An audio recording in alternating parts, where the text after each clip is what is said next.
Hi guys, this is Vlogmas. Welcome back to my channel, or welcome if you're just passing by. This is a Jewelry Junkies Haven channel, so welcome and stick around because today I have the most satisfying video for you guys, and it's how to clean your jewelry Sibylla Mirage way, because we're gonna do a microscope test. And no, we're not gonna be using an ultrasonic machine because it doesn't pass a microscope test. Guys, talk about OCD. Let's go.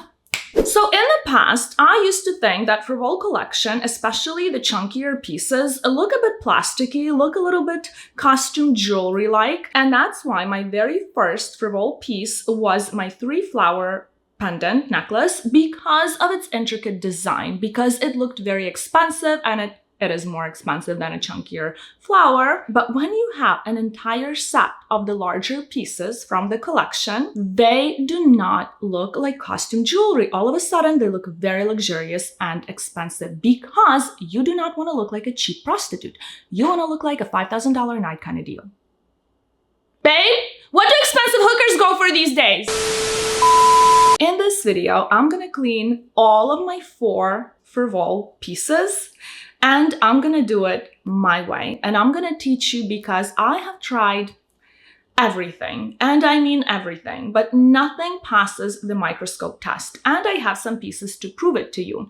So I'm gonna turn on the microscope and I'm gonna show you my wedding band to compare. My biggest pet peeve is not being able to clean diamonds all the way underneath. So for example, I have these pieces to show you, and again, my fingers are cut because I have been cleaning lobster. We had lobster dinner yesterday. I was bleeding. It's a mess. So please don't mind if you see any scratches on my hands. So this ring has space to clean the diamond, and it also has a little hole underneath that is also very helpful in cleaning the diamond from every single angle. Now, my wedding band is the same as my holiday pendant, and I'm gonna get to that one in a sec. So this wedding band, you see the diamonds, you see their sides, you see the sides, but underneath there is no space, no empty space, no holes for the diamonds, so you can't clean them underneath. And this piece was professionally cleaned, was in my ultrasonic machine, was in Cartier's ultrasonic machine. It was cleaned by steam, by high pressure, and it cannot be cleaned underneath. I love this piece, but I'm not enjoying it 100% because I know that if I can't clean the diamonds underneath, it bothers me. And the same goes for my holiday pendant. Some of you asked me to show it to you from the back. This is what it looks like. This is my holiday pendant, and the diamond in the middle, you can clean it from the front. You cannot get behind the diamond. There's no way.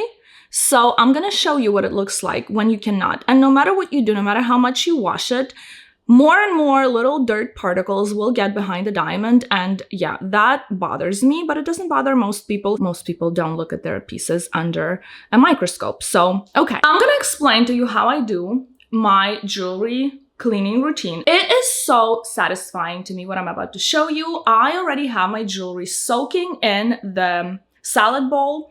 So this is how I clean my jewelry. I do not use a mild dishwashing soap. I use Palmolive. So for my cat's dishes and my doggy dishes, I use this. And then for the jewelry, I use this. And I think this is the same one I used in my last year's Vlogmas. It's the same bottle of the same Palmolive because it lasts forever. And the fact that it's antibacterial, it helps because I just feel better that way. So because Alex was helping me film, I don't know if the footage is good enough for me to use because I'm extremely picky.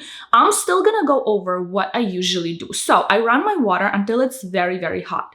So once it's very hot, I get the bowl in which I'm gonna soak my jewelry, and I get it hot. So I put the bowl under water and I make sure that it's hot in and out.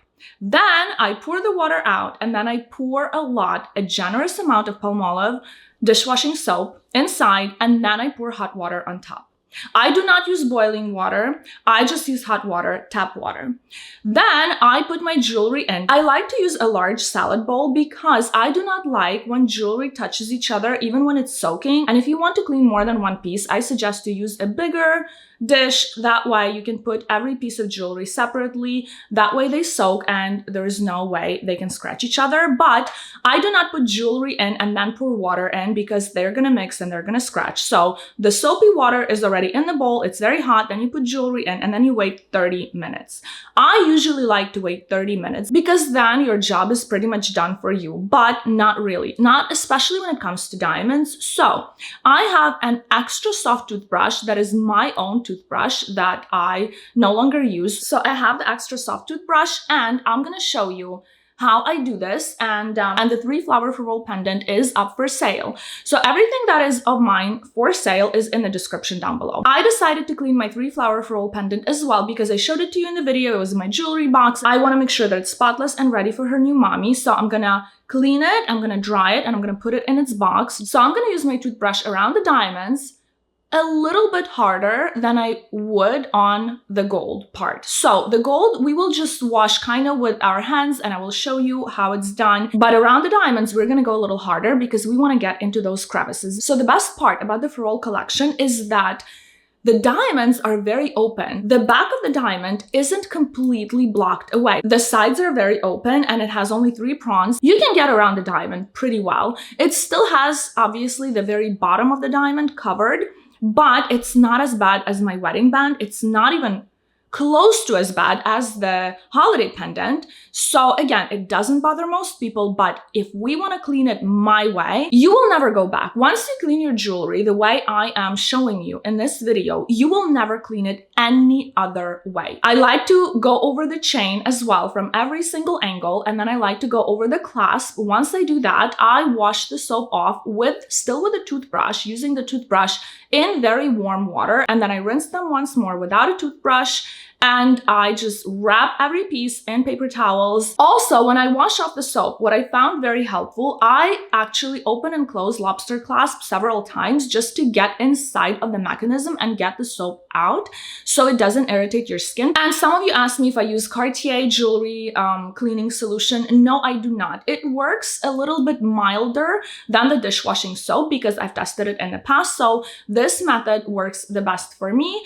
and for my microscope. When the pieces are pad dry, I just go ahead and look at them under my microscope. Guys, I'm gonna try and capture everything. I'm gonna show you. I'm gonna zoom in not to the top of the diamond. I'm gonna zoom into the bottom of the diamond all the way underneath, and I want to show you what it looks like under the diamond. So all those little dirt particles, whatever it is, dust from gold or just dust, you will see in my wedding band, it's there and it's there permanently no matter what I do, and that's why I didn't clean it. The same goes for my holiday pendant. I cleaned it recently, but it's still dirty, and I'm going to show it to you and I'm going to prove it to you today. So I wanted to explain to you just in case something doesn't get captured on the video, but my jewelry as we speak is soaking, and it has been for quite a while I was setting up my lights and everything, because I wanted to make sure that when I show something to you on this channel that it is actually the way I do it in real life, and I want to follow my exact routine. So I don't just talk about things, I actually don't talk the talk but walk the walk. Now, when you look at the Frivole pieces, the bottom of the diamond will look cleaner. It won't look perfect, but it will look way cleaner than it is on my wedding band. And those little marks, just know that I'm zooming in on the bottom of the diamond and not the top layer of the diamond. Please give this video a like if you learned something in this video.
very much for watching this video. If you found this video interesting, entertaining, or helpful, give it a like, subscribe to my channel, hit the notification bell, comment down below your cleaning method, how you clean your jewelry. Guys, a little tip, do not use ultrasonic machines on your rhodium plated pieces because ultrasonic machines weaken rhodium plating, and that's just a little tip. Bye guys.